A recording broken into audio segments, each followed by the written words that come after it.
Save Our Planet. Supreme Master Ching Hai, International Association News from Melbourne, Australia. Last weekend, around 5,000 people gathered from all over Australia for the Climate Emergency Rally. Our association members also participated, taking part in a procession that went from the city centre to Alexandra Gardens. A total of 68 organisations were involved, including Greenpeace, Friends of the Earth and local pro-sustainability groups, representing everyone from teachers to recyclers to public transport users. Citizens donned in red formed a 140-metre human sign reading Climate Emergency in capital letters. The purpose of the rally was to urge governments to implement sustainable alternatives in energy and transport and to address climate change with greater urgency. With the great turnout and Green Party Parliament members also joining, all the media's eyes were turned to what came to be an historic event for the city of Melbourne. Congratulations and big thanks to all the enthusiastically participating groups of the Climate Emergency Rally. May we rally our efforts together even more in bringing constructive solutions to climate change. Dr. Nobel urges for technology and less meat to solve climate change. Like his great-granduncle Alfred Nobel, who founded the world-renowned Nobel Prize, Dr. Michael Nobel has expertise in areas as diverse as medicine to management consulting and satellite communications. As one who has long considered the interconnectedness of world events, Dr. Nobel is a humanitarian and is greatly concerned about the global issue of climate change. The Earth will survive.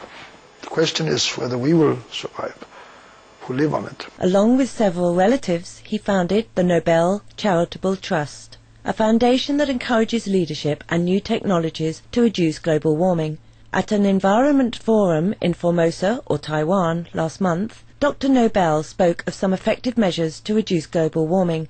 One is the shift to an animal-free diet. Supreme Master Television had a chance to meet with Dr. Nobel at his home in Stockholm, Sweden. I don't eat meat myself, if I can avoid it.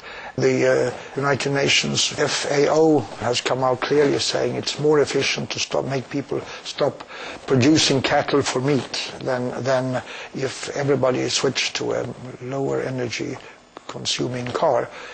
And I think that this raising cattle and for meat is a very, very energy inefficient method.